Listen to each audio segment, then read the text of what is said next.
Story 5. The Backyard Figure. My wife, Sarah, and I bought our dream house because of the backyard. It was a full acre, sloping down into a dense, ancient-looking wood that the realtor called a nature buffer for a couple fleeing the constant sirens and light pollution of the city. It was paradise. The first month was idyllic. We set up a hammock, a fire pit, and I even built a small raised bed garden. The only quirk was the previous owner's odd taste in lawn ornaments. At the very edge of the property, right where the manicured grass met the tangled tree line, was a single, life-size ceramic statue of a man. It was painted in dull, chipping grays and whites, its features blurred by weather. It just stood there, one hand raised as if in a hesitant wave. Sarah hated it.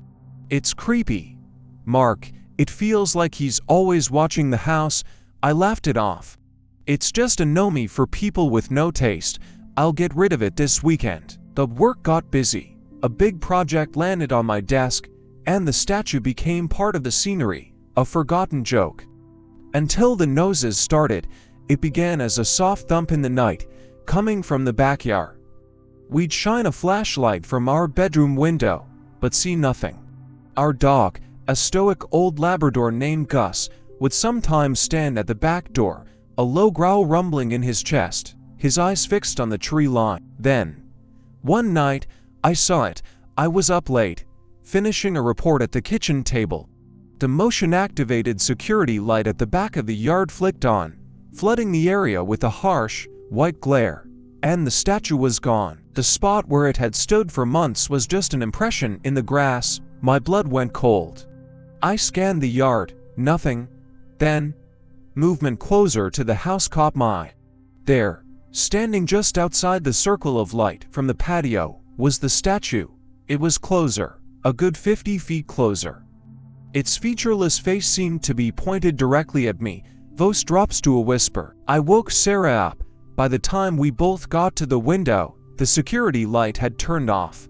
In the morning, I went outside. The statue was back in its original spot, as if it had never moved.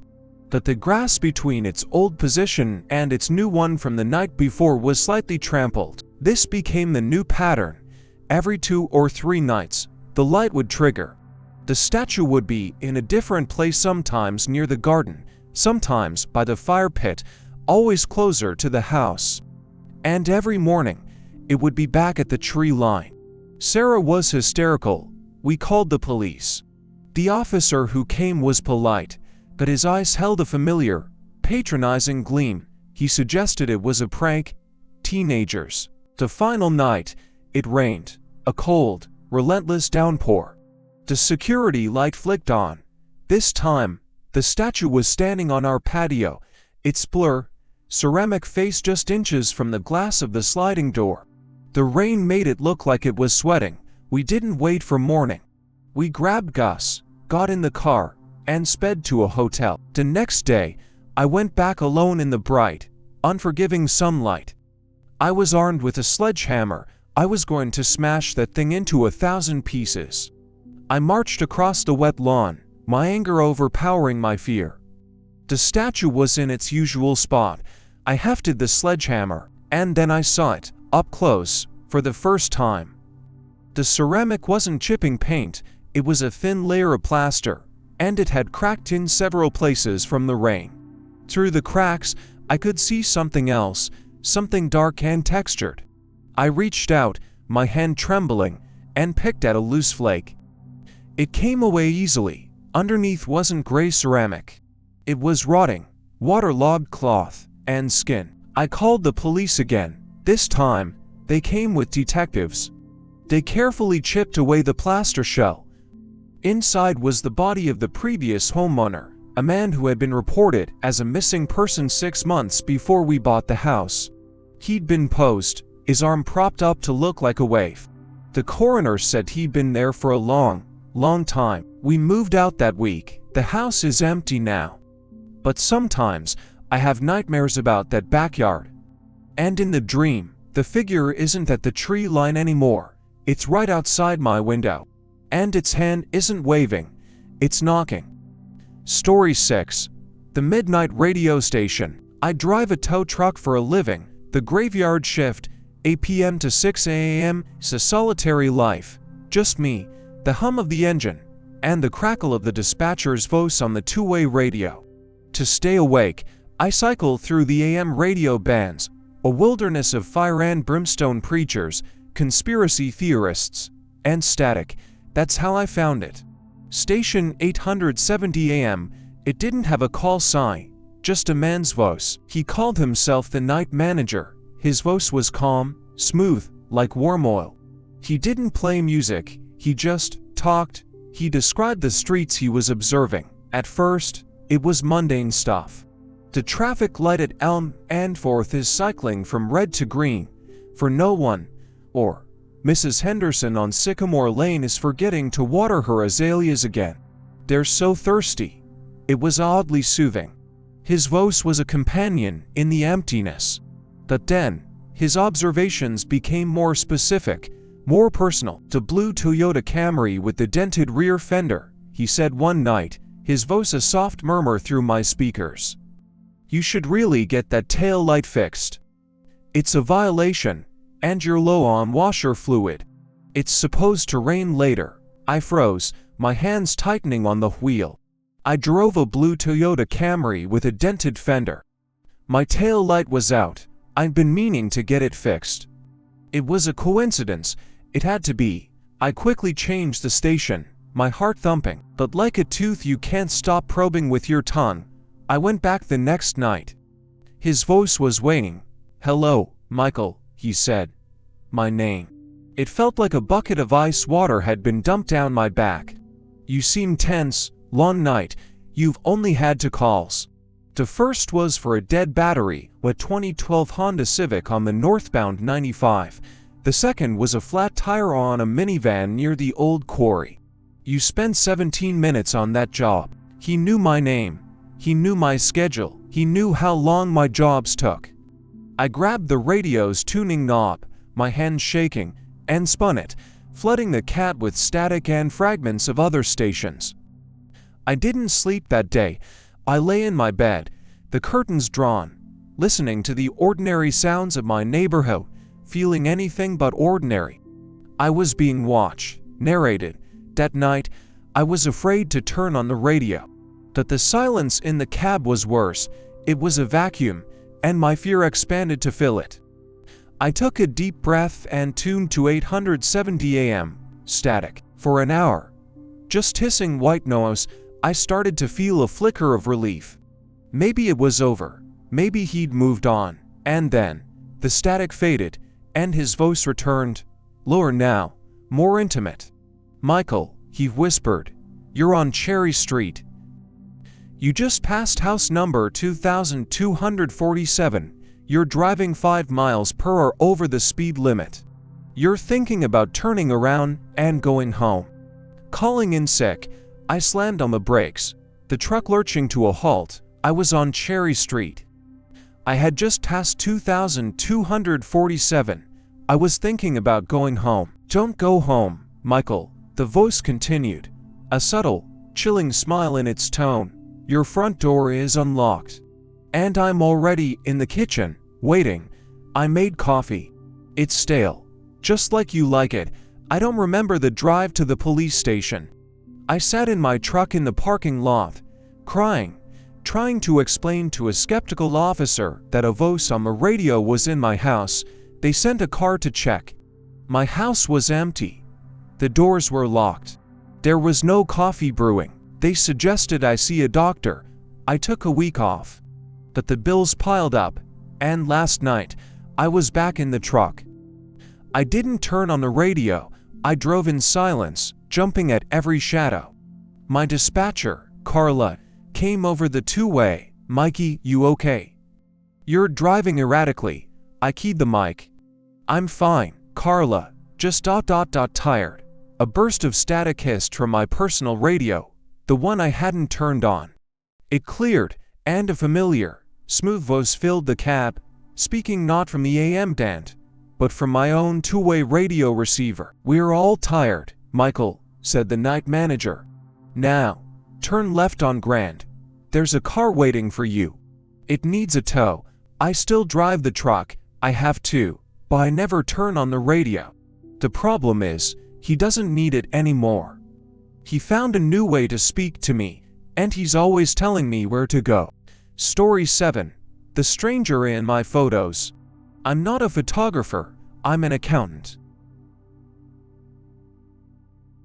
My wife, Chloe, was the artist. She saw the colors, the light, the stories hidden in a single moment. She was the one who always had her camera, a vintage Nikon FM-2, slung over her shoulder. She called it capturing ghosts, freezing a sliver of time that would otherwise be lost forever. When she died, the camera and a box of hundreds of developed photos were all I had left. The grief was a physical weight, a cold stone in my chest. A month after the funeral, in a fit of desperate, lonely connection, I bought my own cheap digital camera. I thought if I could see the world through her lens, even for a second, I might feel close to her again. I started small. Pictures of our cat, Mittens, sleeping in a sunbeam. The way the light hit the stained glass window in our hallway. It was painful, but it was a ritual, a way to talk to her. I'd take the photos, upload them to my laptop, and just look. It was during one of these sessions that I saw him for the first time. I'd taken a picture of the old city park where we had our first date. The photo was of the empty, sun-dappled bandstand. But in the background, deep in the shade of an oak tree, was a man. He was tall, thin, and wore a dark, heavy coat despite the warm day. His face was turned towards the camera, but the shadows obscured his features, leaving them a smudge of pale, indistinct flesh. I didn't think much of it, just a passerby. A few days later, I was photographing the produce outside, a local grocer. The vibrant reds of the apples, the greens of the lettuce. When I reviewed the shot on my laptop, my blood ran cold. There, standing between two displays of oranges, was the same man. The same dark coat, the same shadowed face, pointed directly at me. The coincidence was unsettling, but I brushed it off. The city is full of people, he just has a memorable lack of features. But then he appeared again, and again, in a crowd shot I took at a street fair. He was standing at the very back, a still, dark sentinel. In a photo of the river at dusk, he was a silhouette on the opposite bank. He was never in the foreground, always in the periphery, always watching. He was never there when I took the picture. I would look up from the viewfinder, scan the scene, and see nothing out of the ordinary. But when the image was developed, there he was, a ghost in the machine. I started to lose my grip on the ordered world I knew.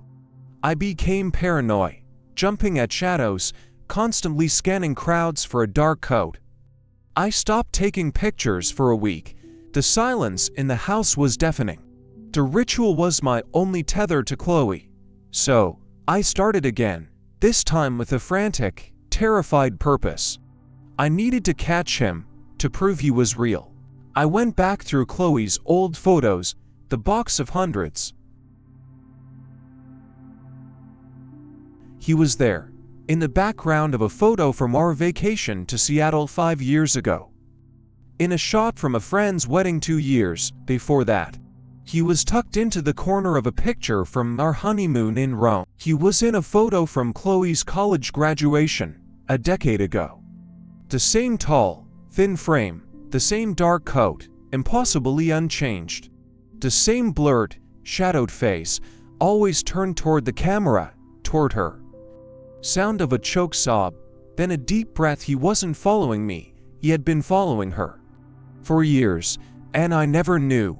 She never knew. He was just a stranger in her photos, a quirk of light and shadow, a ghost she had accidentally captured.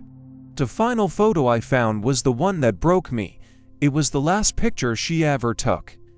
A selfie of the two of us, laughing, our heads pressed together, taken in this very living room. The timestamp was just 2 hours before she left for the drive to her mother's, the drive where the truck ran the red light. We are in the foreground, full of life and love. And there, in the reflection of the mirror behind us, clear as day, standing in the hallway of our home, is the man in the dark coat. His hand is raised, not in a wave, but with one long, pale finger pointing directly at Chloe's back. Vos is a broken whisper. I destroy my camera. I burn the box of her photos. I couldn't bear to look at them anymore.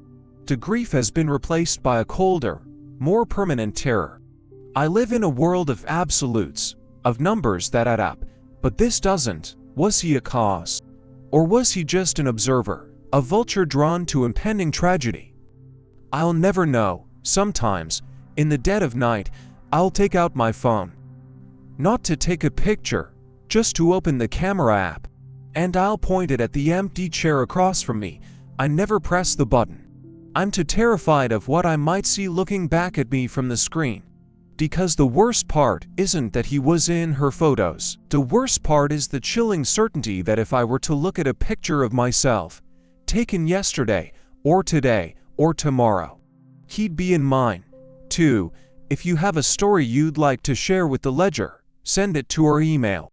The link is in the description below. Don't forget to like, subscribe, and hit the bell icon for more true horror stories every week. You're not just listening. You're bearing witness. Good night.